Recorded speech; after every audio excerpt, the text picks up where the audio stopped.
eu preparei o que você precisa saber, assim, o básico, se você quer começar a fazer sedação no seu consultório. Então, o objetivo da nossa live é essa. O que eu preciso saber, assim, o mínimo para eu começar a usar a sedação. Então, assim, se você tem vontade de fazer sedação no consultório, se você tá ainda um pouco inseguro, se você tem alguma dúvida sobre isso, a nossa live vai tentar esclarecer tudo isso.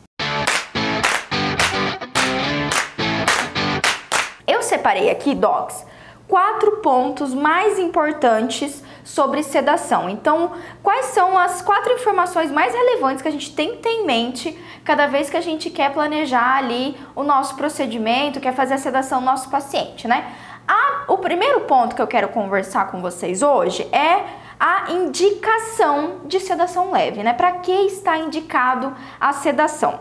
Só para eu fazer um introdutório aqui, tá? É importante a gente saber diferenciar o que é uma sedação leve de uma sedação moderada e de uma sedação profunda, tá? Então, esse é o primeiro passo. Primeiro, já vou chegar assim dando voadora nos mitos que tem por aí. Primeiro mito que se tem é que, vou fazer sedação e meu paciente vai capotar, vai dormir, ou ele vai ter uma insuficiência respiratória, ou ele pode ter uma parada cardiorrespiratória. Gente, isso, falta de oxigenação, qualquer intercorrências, a gente pode ter numa sedação de moderada a profunda, né? Então, numa situação de anestesia geral, que aí eu tenho uma utilização de medicamentos que fazem realmente a pessoa, o paciente, sedar completamente. E essa sedação não é só uma sedação cognitiva, digamos assim, né? Então, na sedação leve, por exemplo, eu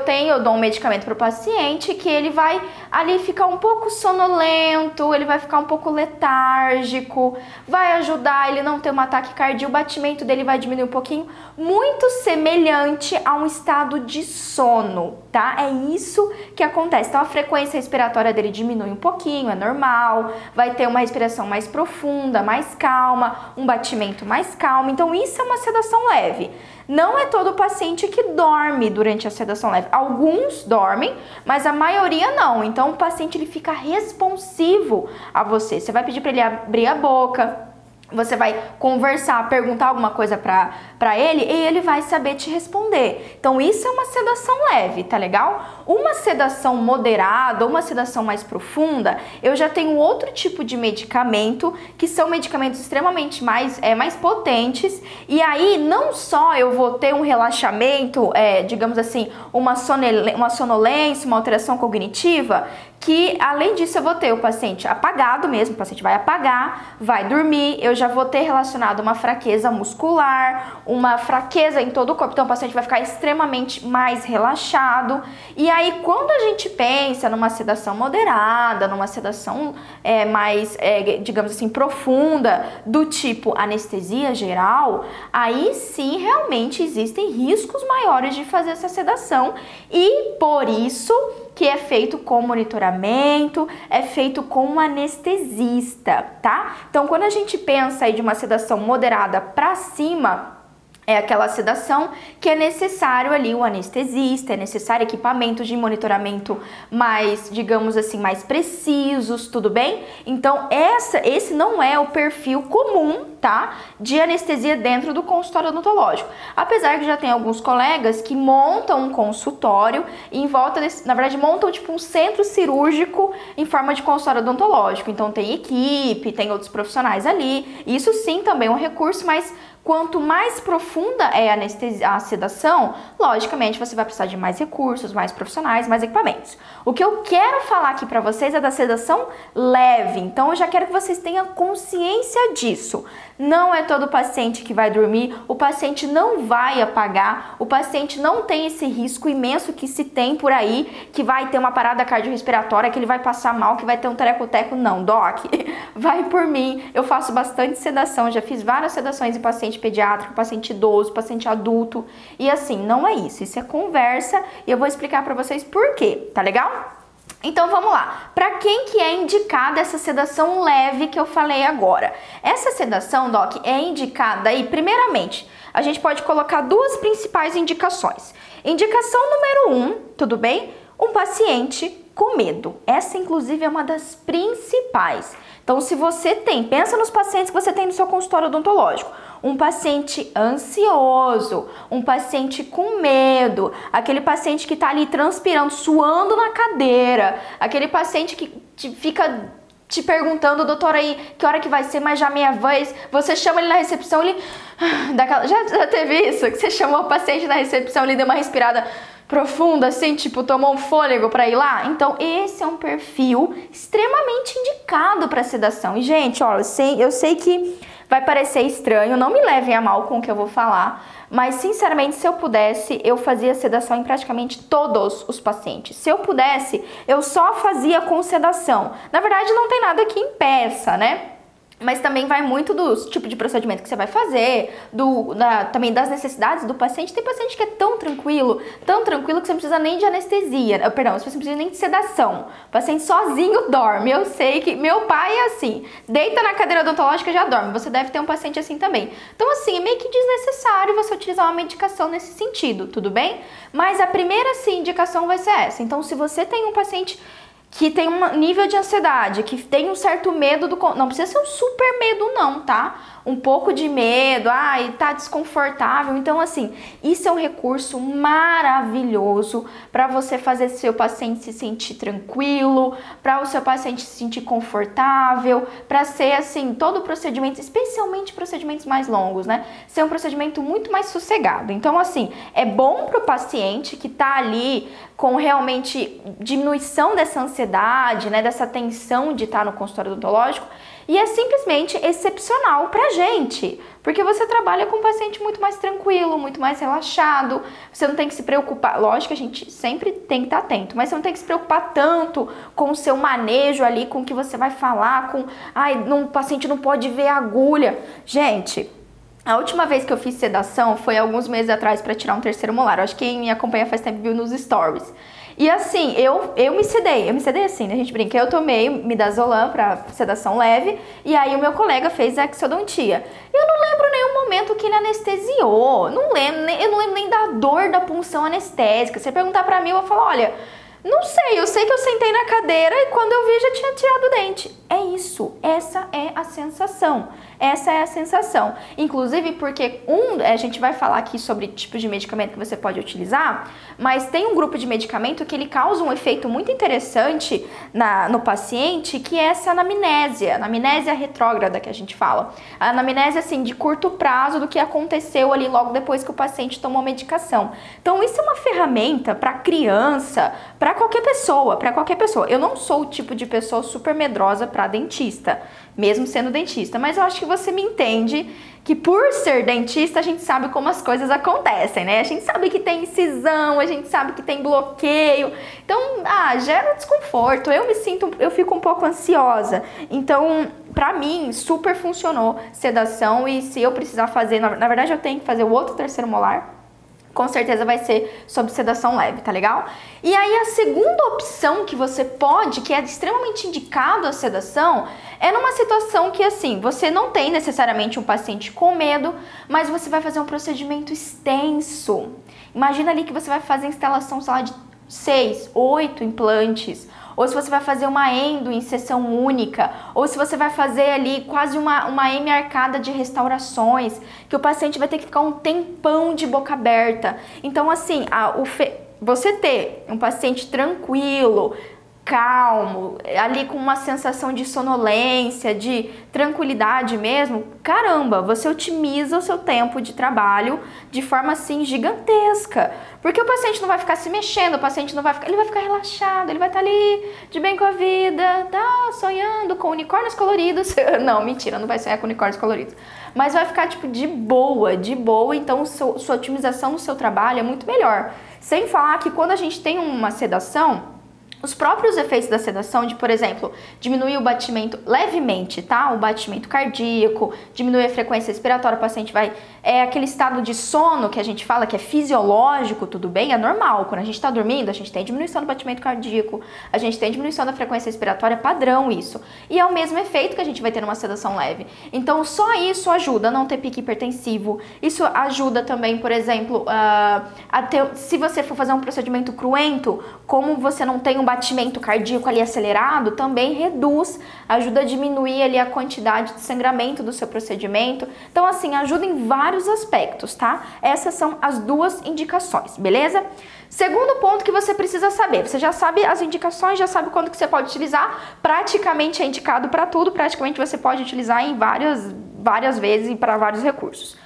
Segunda coisa que você tem que saber se você quer fazer sedação no seu consultório são os tipos, tá? As opções de sedação que você pode utilizar, tá? E aí são basicamente 3 que eu vou colocar aqui, que são as mais utilizadas no nosso consultório, tá? São as que são recomendadas pela literatura, enfim, essas são bacanas de a gente fazer, tudo bem?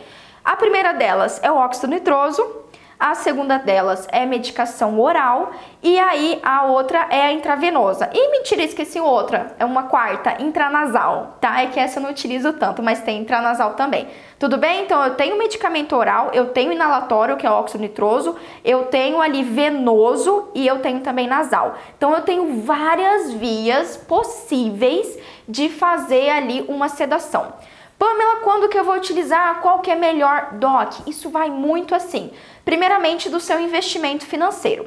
Quando a gente pensa no óxido nitroso, eu preciso de equipamento e basicamente assim, segundo o nosso Conselho Federal, para a utilização de óxido nitroso você tem que estar habilitado. Então você tem que fazer um treinamento específico para óxido nitroso e aí você também tem que comprar o equipamento. Então, da última vez que eu vi, não é tipo assim uma coisa super barata, tá? Vai variar aí entre 8 mil e 10 mil reais para você ter ali todo o equipamento com cilindro de oxigênio, cilindro do óxido nitroso, todas as máscaras. Então você tem que investir um recurso maior no óxido nitroso. O que é legal desse mecanismo, tá? O legal do óxido nitroso é que, assim, entre todos os tipos de sedação leve que a gente tem no consultório, ela é, segundo a literatura, a mais segura, incluindo pacientes pediátricos. Então isso é super legal, isso é fantástico, né? Por que ela é tão segura? Primeiro porque ela é inalatória, então toda a metabolização desse composto ele é feito no pulmão e isso é muito rápido. Então assim que eu desligo os equipamentos, desligo o paciente ali do óxido nitroso, rapidamente aquilo é metabolizado pela corrente sanguínea dentro do pulmão e rapidamente o paciente acorda. Então os efeitos são realmente só naquele momento que você estiver utilizando o óxido nitroso.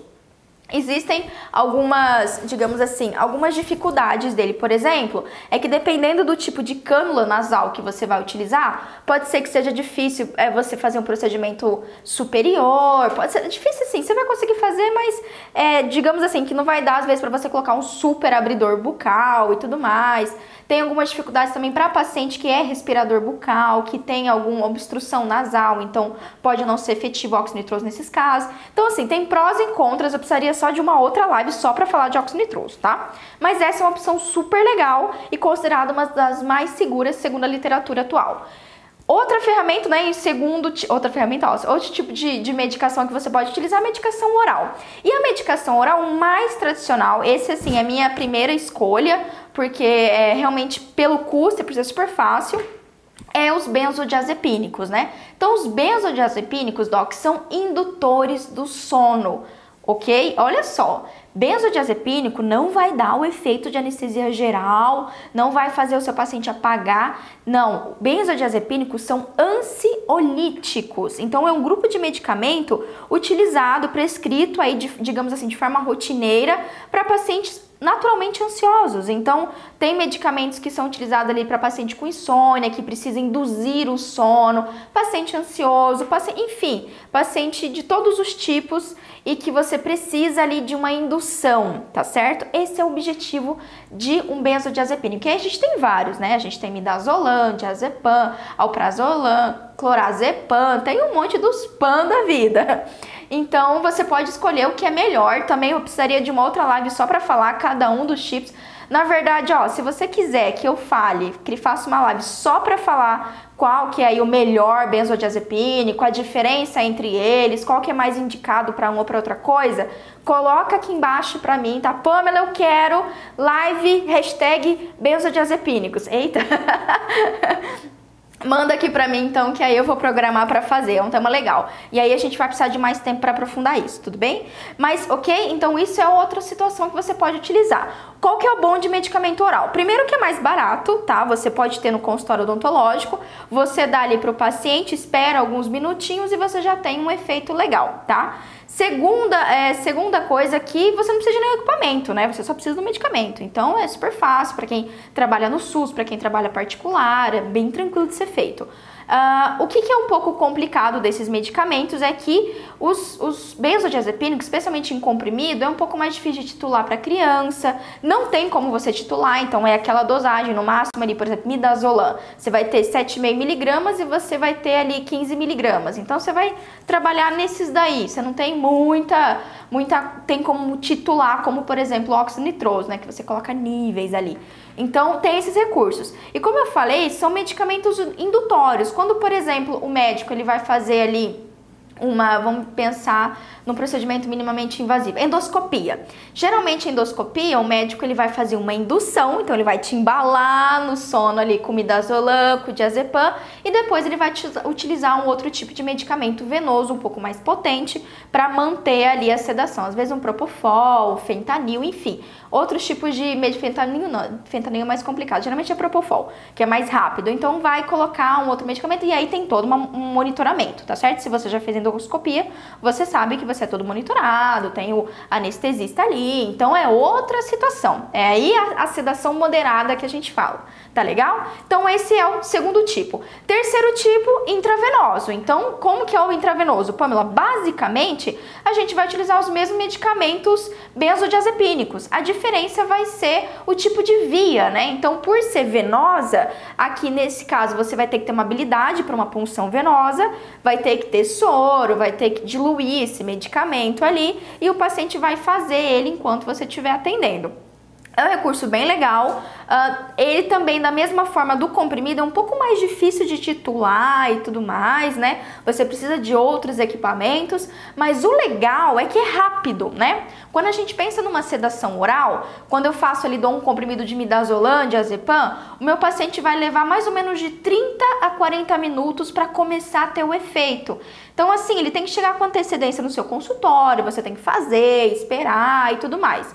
Agora, quando a gente pensa num venoso, rapaz, desde que você faz o negócio lá, a coisa vai, entendeu? É rapidão, é rapidão. Então, o paciente praticamente ceda na hora. Assim que você começou a infundir, já tem a sedação. Por isso que ele é bem legal, tá legal? E aí, o intranasal, como eu citei, não é um que eu utilizo tanto, tá? Não é um que eu também tenho muito conhecimento, mas é outro recurso. Então, tem medicamentos específicos, que aí você pega a seringuinha e coloca intranasal. Então, esse medicamento ele vai absorver pela mucosa nasal e também é uma ótima sedação e um ótimo recurso para paciente que não pode engolir, né? Então, imagina ali um paciente com dificuldade de deglutição, às vezes um paciente com necessidade especial, é legal tanto o venoso como também o oral. Então, ambos dão certo, ambos são legais. Qual que é o mais simples se eu quero começar? Falando, não, mas eu quero começar a experimentar sedação. Qual que eu utilizo? Minha sugestão é você começar pelo benzodiazepínicos via oral.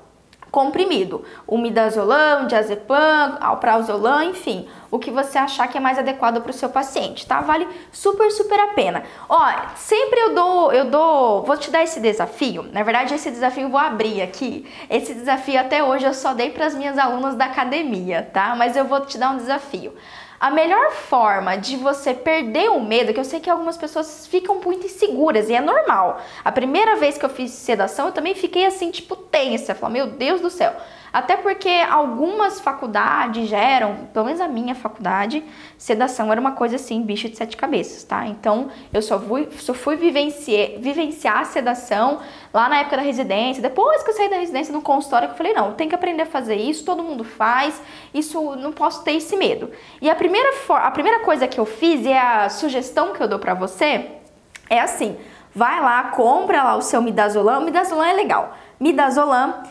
A hora que você estiver em casa, de boa, fez tudo o que você tinha que fazer, lavou as louças, deu banho nas crianças, já jantou e tudo mais, toma você pega ali o midazolam 7,5mg e toma um comprimido e vê qual que vai ser a sensação, tá? tá? É a forma mais simples de você perder o medo. A melhor coisa que você faz é você experimentar em você. Lógico, eu vou falar aqui as contraindicações, tá? Desde que você não esteja com essas contraindicações. Mas é a melhor forma. Foi assim que eu perdi de vez o medo de fazer sedação. E eu recomendo para as minhas alunas da academia e também recomendo agora para vocês, tá? Super dica aí. Depois você me conta, me manda por direct se você fizer isso daí. Deixa aqui ou nos comentários do YouTube ou coloca lá para mim pelas redes sociais. Fala, Pamela, me sedei e foi fantástico. Gente, vocês vão ver, vocês vão querer... Nossa, é viciante. E pior que é, né? Midazolam é medicamento tarja preta. Então, por favor, é só essa vez, tá? Pelo amor de Deus. Muito bem, vamos seguir aqui? Ok. Terceiro ponto, então você já sabe a indicação, você já sabe quais os tipos de sedação, tipo de via que você pode utilizar. Aí o que você precisa saber? Ótimo, lindo, maravilhoso, Pamela, já sei tudo isso, vou lá e vou fazer amanhã. Peraí, aí eu tenho que te falar uma coisa, tá? Sedação é top, é super legal. Só que você precisa monitorar o seu paciente, tá? Tenha consciência disso. Não inventa você querer fazer isso se você não tiver um mínimo de suporte no seu consultório odontológico. Vou te jogar real mesmo, tá, Doc? Vou te jogar real mesmo. Pamela, quais são esses equipamentos mínimos, tá? Primeiro ponto, aferidor de pressão digital, tá? Aferidor de pressão digital. Se você assistiu minha live passada, que dia que foi? Foi de domingo agora, domingo passado, né? Eu falei sobre 3 equipamentos, assim, básicos do consultório odontológico, entre eles é o aferidor de pressão digital. Por quê, Pamela? Por que digital e por que você não usa o aferidor normal, o aferidor com esfigmo, esteto e tudo mais? Doc, porque você vai estar fazendo o procedimento, né? E aí você precisa realmente monitorar... Tudo bem, Cris, precisa não. Precisa monitorar o seu paciente durante esse atendimento. E a melhor forma que você faz é utilizar um bom aparelho de aferição de pressão arterial, mas que você ali só precisa apertar um botão, que você não precisa ficar colocando esteto, colocando esfigmo, porque senão você nunca vai fazer, vai por mim. Eu, no consultório odontológico, apesar de ser padrão ouro, o esteto, o esfigmo, isso é indiscutível, eu utilizo um bom aferidor digital, que eu coloco ali no colo do paciente, já deixo o garrote no braço, é só apertar o botão. E aí, enquanto você estiver fazendo a sedação, enquanto o paciente utilizar a medicação, sim, você tem que fazer ali a cada 10 minutos, pelo menos, uma aferição da pressão arterial, tudo bem? Isso é o primeiro equipamento. Segundo equipamento, oxímetro. E esse, assim, sagrado, indiscutível oxímetro. Pamela, o que é um oxímetro? Também é outro tipo de ferramenta que eu falei na live passada. O oxímetro é um equipamento super simples que a gente coloca no dedo, ele é quadradinho assim, e ele mede a saturação de oxigênio do paciente. Então, ele vai medir o quanto de oxigênio o paciente está metabolizando, tá? Então, geralmente a gente metaboliza ali de 95 a 99% de oxigênio. O que isso quer dizer? Em todo o ambiente aqui, ó, na minha sala tem 100% de oxigênio, mas a Pamela, tudo que ela inspira, ela vai metabolizar ali, eu geralmente metabolizo 98%, tá? E aí isso vai variar, tudo bem? Qual que é a importância do oxímetro? Uma vez que você está fazendo um tipo de medicamento que vai naturalmente reduzir a sua frequência respiratória, a gente tem que garantir que esse paciente está saturando bem, tá? Que apesar de ter diminuído ali a quantidade de inspirações e respirações, eu não tive um comprometimento da saturação. Vou ser muito sincera, todas as vezes que eu fiz sedação leve no consultório, nunca tive uma intercorrência desse tipo, nunca tive um paciente que teve aí uma queda de saturação, tá? Só que não quer dizer que não vá acontecer, tá bom? Então é importante que você utilize o oxímetro exatamente para monitorar o seu paciente. Além da saturação de oxigênio, outro tipo de monitoração que esse equipamento faz é medir o batimento cardíaco. É legal, inclusive, para você ver o efeito do medicamento. Então, se você colocar o oxímetro no começo do seu atendimento, pode ser que o batimento do seu paciente já esteja um pouco mais alto, ali nos 90 batimentos, 100, dependendo, se ele estiver muito, muito ansioso. Assim que você faz a sedação, geralmente isso vai diminuir ali para abaixo de 80, ficar bem tranquilinho esse paciente, não ter um risco de taquicardia. Então é muito legal, inclusive para você monitorar, você vai conseguir ver realmente o efeito do medicamento agindo no sistêmico do seu paciente. Então é super legal, só que a gente tem que monitorar, você tem que saber o que está acontecendo, se não está tendo nenhum efeito adverso da sua sedação. Porque se eu falar pra você que não existe nenhum efeito adverso, eu vou estar mentindo, tá? Sim, um dos efeitos adversos que pode acontecer é uma diminuição da sedação, uma diminuição da saturação de oxigênio. E é por isso que a gente tem que ter o terceiro equipamento. Esse é um pouquinho mais custoso, mas assim, você tem que ter, não só por causa de sedação, mas esse é um tipo de equipamento que serve assim para vários outros tipos de paciente, especialmente se você tem atendido pacientes com alterações sistêmicas, tá? Que é um balão de oxigênio, doc. Esse é o terceiro equipamento que você tem que ter. Esse equipamento é um pouco mais caro, tá? Um balão de oxigênio vai estar em torno aí de uns R$600, é mais facadinha, é sim. E geralmente você compra o balão vazio, tá? Então você tem que comprar ele vazio e encher com oxigênio. Se você tiver, por exemplo, o equipamento de óxido nitroso, mais fácil, né? Você já tem o oxigênio ali, você pode utilizar do equipamento só o oxigênio, então é super prático. Mas se você não quer investir aí os 8, 10 mil reais, ou não pode investir agora, pelo menos um balão de oxigênio com os acessórios, tá? Que não adianta você ter o balão de oxigênio lá só com o balão de oxigênio parado lá. Não, você tem que ter pelo menos uma cânula ou uma máscara. Tem que utilizar, encaixado nesse balão de oxigênio, tem um medidor que vai te dar os litros de oxigênio por minuto, tem como você regular a pressão da saída de oxigênio, então você tem que ter esse equipamento. Até hoje, mais uma vez, fiz sedação, ainda não precisei utilizar meu oxigênio, mas não quer dizer que eu não vá, tá? Então, isso é as recomendações, inclusive, ó, recomendação professor Malamed, tá? Professor Malamed recomenda exatamente, são assim, mínimo, equipamento mínimo, básico para você fazer sedação. E ó, vou te falar, R$600 vai ser pouco, sério, vai ser quase nada quando você começar a utilizar a sedação, você se sentir seguro, você trabalhar com mais eficiência e o seu paciente, assim, não ter o medo de voltar no seu consultório odontológico, né? Não ter medo de fazer procedimento. Gente, é outro nível mesmo, é outro nível. Então, já sei quando é indicado, já sei quais são as vias e já sei quais são os equipamentos que eu tenho que ter no consultório.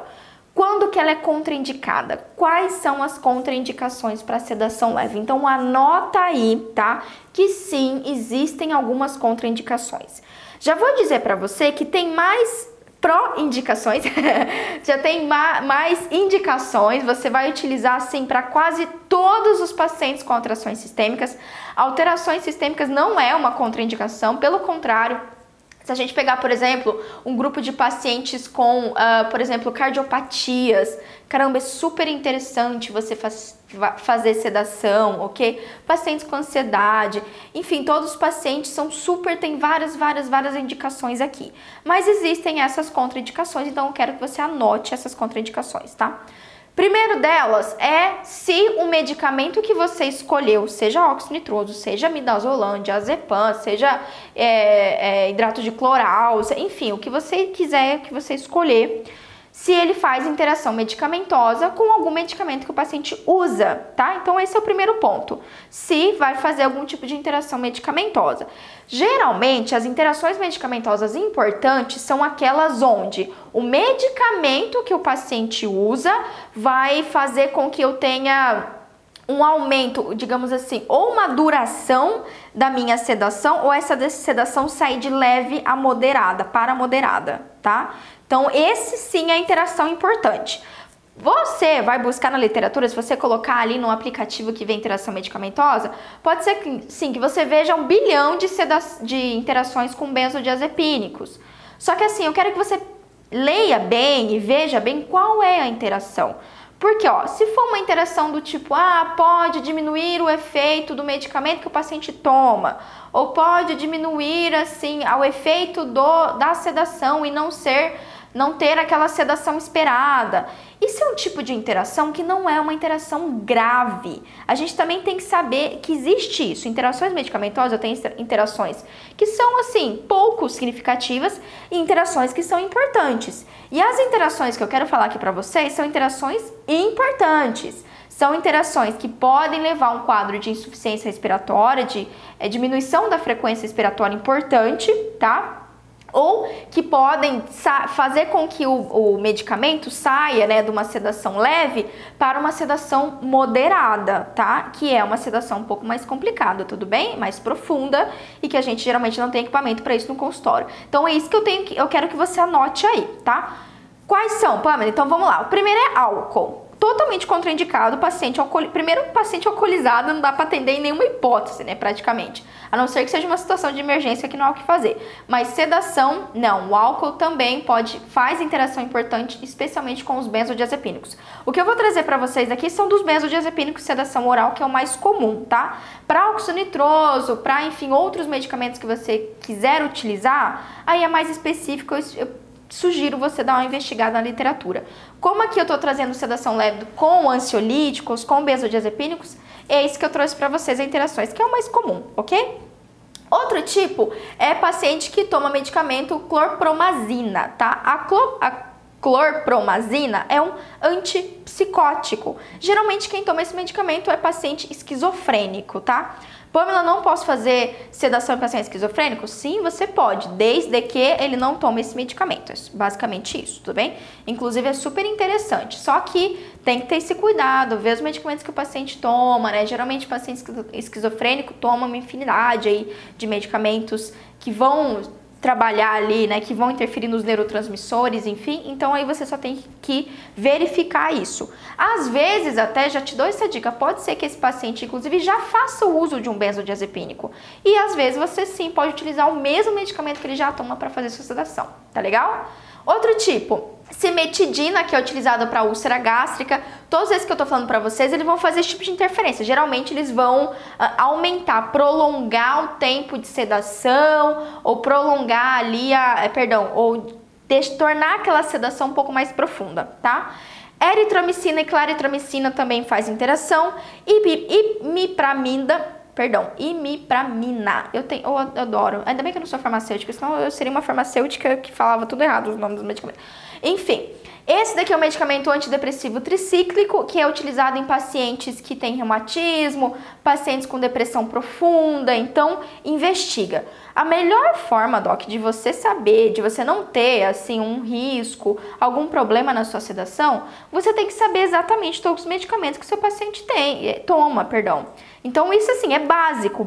Na anamnese é anotar todos os medicamentos que o paciente usa, prescritos pelo médico e aqueles que ele usa por conta própria, tá? Todos têm que estar anotados, absolutamente todos, para não ter o risco de você fazer uma interação indesejada e você nem sabia que o paciente tomava o medicamento. Outro tipo também, olha só que interessante, contraceptivo oral. Aqui, Doc, não é uma contraindicação grave e absoluta, tá bom? Senão não dava para sedar metade das mulheres brasileiras, né? Então não tem nada, assim, nesse sentido, não se preocupe. Mas você vai ver na literatura que pode sim ter pode ter uma interação e pode aumentar a resposta dos benzodiazepínicos. Então eles podem trabalhar um pouquinho mais rápido, tá? Outro tipo também são medicamentos do grupo das teofilinas, que são medicamentos para antiasmáticos, né, para tratamento de asma, e opioides. Quais, Pamela? Uns que a gente gosta de prescrever, né? Tramadol, por exemplo, é um deles, tá certo? Então, medicamentos opioides a gente não vai prescrever para o paciente que você fez sedação, tá? E também a gente não vai utilizar se o paciente faz uso, ele tá tomando tramadol. Outro opioide que a gente tem é a codeína, né? Só que a codeína não é um opioide tão potente quanto o tramadol, como o fentanil, por exemplo, que inclusive é um tipo de medicamento utilizado em terapia intensiva para sedação profunda, de moderada a profunda. Tá legal, Doc? Então esses daqui são os medicamentos que fazem interação. Anotou aí? Anotou aí? Beleza. Então tá, se você não anotou, você volta o vídeo e anota. Ok? Outro tipo, pacientes, né? Outro perfil de paciente que está contraindicado a sedação. Pacientes com insuficiência respiratória grave, tá? Como que eu sei que o paciente tem insuficiência respiratória grave? Pamela, pacientes com pneumonia grave, pacientes com fibrose pulmonar. Então, assim, toma cuidado para aquele paciente que tem pneumonia recorrente. Toma cuidado para aquele paciente que é fumante há muito tempo, que já tem ali um DPOC. Por quê? O que acontece? Geralmente, esses pacientes, eles já têm da patologia uma diminuição de saturação. uma diminuição de frequência respiratória, então já não tem assim, não tá tão potente ali a troca gasosa. Por exemplo, um paciente com fibrose pulmonar, isso sim pode ser em consequência do cigarro, inclusive, é um paciente que não tem uma troca gasosa eficiente. Então pode ser que você coloque o oxímetro nele e a saturação dele ele esteja 94, 95, uma saturação já mais ou menos baixa aí para a maioria da população. Então, o que acontece? Pode ser que você faça a sedação e piore essa situação de insuficiência respiratória. Então, nesse caso aqui, é contraindicado. Se você precisar fazer uma sedação nesse paciente, tem que ser a nível hospitalar. Fechou? Pamela, como que eu descubro se o paciente ele tá numa insuficiência respiratória? Como que eu vou saber? Eu vou tirar um raio-x do tórax dele para saber se ele tem fibrose? Não, Doc, você vai fazer a coisa mais simples que você pode fazer, pegar o oxímetro e botar no dedo do seu paciente. Então, antes, sempre, isso é outra regrinha, anota aí. Antes de você iniciar, de você dar o comprimido para o seu paciente, você tem que saber qual que é a saturação basal dele, a saturação padrão, que normalmente ele tem. Se ele já tiver uma saturação abaixo de 95, a literatura contraindica o uso de sedação no consultório odontológico. Fechou? Tá legal? Então vamos lá. Terceiro paciente aí que é contraindicado, paciente com insuficiência hepática ou renal. Só que aqui eu abro um parênteses aqui, tá? Um aspas bem grande. Na verdade é um parênteses, né? Vamos fazer um parênteses. Um parênteses aqui para paciente com insuficiência hepática ou renal. Aqui, Doc, não é contraindicado você fazer a sedação, tá? Não é contraindicação absoluta. O que acontece? Eu coloco como contraindicação pelo seguinte: aqui são pacientes que a gente tem que ter um pouco mais de cuidado na nossa posologia, na titulação dos medicamentos para sedação leve. Como são pacientes que têm uma dificuldade de metabolização de medicamentos em geral, pode ser que você faça a sedação leve nesse paciente e ela seja uma sedação que dure mais do que deveria, ou que ela seja uma sedação mais profunda. Então, assim, isso é um pouco delicado, tá? Então, sugiro assim, quer começar agora a fazer sedação? Não vai de cara num paciente renal ou hepatopata, tá? Aí você tem que ter mais cuidado e aí eu sugiro você dar mais uma aprofundada na literatura sobre isso. Então dá pra fazer, sim, dá pra fazer, mas tem que ser muito mais cauteloso, tá legal? E aí também outro perfil de paciente que a gente contraindica é paciente com insuficiência cardíaca congestiva. Pamela, o que tem a ver insuficiência cardíaca congestiva? Basicamente é o seguinte, Doc. Um paciente com insuficiência cardíaca congestiva é aquele paciente que o coração dele, o miocárdio, não trabalha de forma eficiente, não tem um batimento cardíaco eficiente e, consequentemente, é mais dificultosa a oxigenação dos tecidos. Então, basicamente, o paciente ele tem ali uma falha, o coração desse paciente não trabalha tão bem, não tem um batimento tão forte, toda ali a circulação desse paciente é mais lenta, e aí quando a gente faz um medicamento que também já diminui aí o batimento cardíaco, na teoria o paciente rígido diminui de forma fisiológica, mas um paciente com insuficiência cardíaca pode piorar o quadro, tá? Então também é contraindicado. Se você precisar fazer sedação nesse paciente, tem que ser a nível hospitalar, com o médico do seu lado. E por último, não menos importante, um perfil que também é contraindicado, não é uma contraindicação absoluta, mas é bem delicado isso, tá? É paciente gestante lactante. Pamela, por que não é contraindicação absoluta? Pode ou não pode fazer, Doc? Cada vez que a gente pensa em gestante lactante, é muito difícil você encontrar trabalho científico, tá? Por quê? Quem que vai fazer trabalho científico testando sedação em gestante lactante? Ninguém, é muito complicado. Então, assim, é difícil você encontrar na literatura algo que fale não pode usar, da mesma forma que não tem nada que fale, tá liberado, pode utilizar. Inclusive, os benzodiazepínicos são, pela categoria dos medicamentos, são colocados em categoria C, tá? Então, ou seja, contraindicado para gestante lactante, tá legal? Esses são os pacientes, então, contraindicados. Fechou, Doc? Então, ó, dei um resumão pra você. Isso daqui não é pra você ficar com medo, não é pra você se preparar, se sentir seguro. E, ó, recomendo fortemente que você implemente isso dentro do seu consultório odontológico. Isso é um diferencial importante. Não subestime o poder do midazolam. Hashtag, manda aqui pra mim, ó. Hashtag poder do midazolam, tá? Manda aí pra mim quem tá aqui comigo. Porque vale muito, muito a pena mesmo. É super importante e ajuda bastante no manejo dos nossos pacientes, especialmente os pacientes com atrações sistêmicas. Tá legal? Ó, recado final aí pra você, não vai embora ainda, não vai embora ainda. A primeira coisa que eu quero falar é que estamos quase em 1000 inscritos no YouTube, então você faz o favor de meter um like aqui e se inscrever no canal pra você me ajudar a fazer esse canal crescer. Se você quiser compartilhar essa live, ó, eu vou te mandar vários coraçõezinhos mentalmente, vou ficar muito feliz, afinal de contas, se é um conteúdo importante, se é um conteúdo que fez diferença pra você, compartilha com quem que você gosta, tá legal? Compartilha pelo Spotify, se você tá me vendo pelo YouTube, compartilha, e eu também tô no Instagram, no Facebook, né, Cristi? Estamos em todas as redes sociais. Fechou? Vamos fazer o Q&A aí, Cristiano? Perguntas, temos perguntas? Temos. Temos perguntas, vamos para as perguntas. Primeira pergunta, doutora Pink. Doutora Pink? Ai, adorei! Vem do Instagram? É do Instagram aqui? É, Instagram. Top, top. Os medos são os efeitos colaterais, como reverter? Os medos são os efeitos colaterais, como reverter? É. Olha, sedação... Mas aí o medo é efeito colateral seu, como dentista, ou do paciente, será? Doutora Pink, você tá aí? Manda a pergunta de novo pra mim. Ó, se for o medo do paciente, sedação nele. Faz uma sedação leve. Lógico, nunca vamos esquecer da iatrosedação, por favor, tá, docs? Iatrosedação é importante, então faça a iatrosedação no seu paciente, tá? Mas com certeza todos os tipos de medo e ansiedade do seu paciente que acontece no consultório odontológico, você consegue manejar muito bem com a sedação leve. Tem mais uma. Mais uma. Rafael Nunes. Esse tempo para fazer o efeito do comprimido seria necessário a maior dosagem para o adulto? Não, é diferente a posologia por peso do tempo que faz o efeito. Indiferente da quantidade que você vai utilizar de midazolam, digamos assim, vou pegar o midazolam como exemplo, que é o que eu mais utilizo. Então, digamos que a gente tem a opção de 7,5 mg e tem a opção de 15 mg, tá? Esses são os mais comuns da gente encontrar nas farmácias.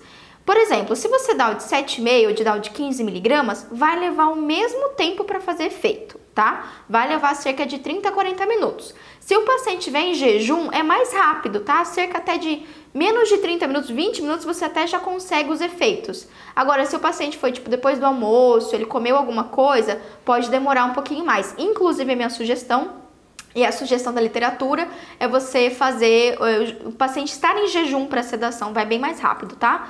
Agora, então, isso não interfere. O tempo para ação do medicamento, a meia-vida dele não muda em nada. O que a gente vai diferenciar você utilizar os 7,5 e 15 mg é basicamente o peso do paciente, né? Então, se for um paciente infantil, um paciente adolescente, às vezes só um 7,5 mg já é suficiente.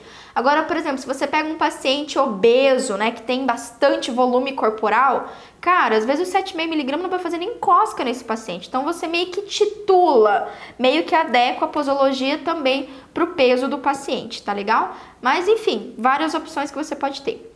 É isso? Não, tem mais. Mais uma pergunta aí? Dayana.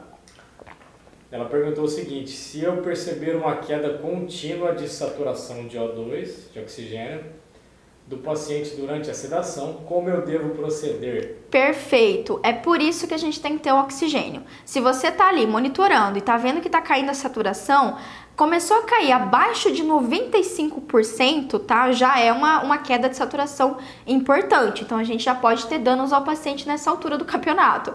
E aí, é por isso que você tem que fazer oxigênio. Então, a oxigenoterapia na hora, geralmente a gente coloca de 2 a 5 litros, de 2 a 4, de 2 a 5 litros de oxigênio por minuto, tá? E aí, você vai chamar imediatamente o pronto-socorro médico, tá? Seja ali o SAMU, o bombeiro, enfim, o que você tiver na sua cidade. Mas esse é o motivo da gente utilizar o oxigênio, por isso tem que ter oxigênio suplementar. Geralmente, só de você fazer o oxigênio ali, você já vai ter uma melhora na saturação. Finish! Não esquece aqui, deixa o like, né, Cris? Deixa o like, se inscreve no canal. A gente tem que chegar em 1000 inscritos aí, tá? Fechou? Então, ó, beijo pra quem tá no Instagram comigo, beijo pra quem tá no YouTube. Estou encerrando essa transmissão, tá bom? Tchau!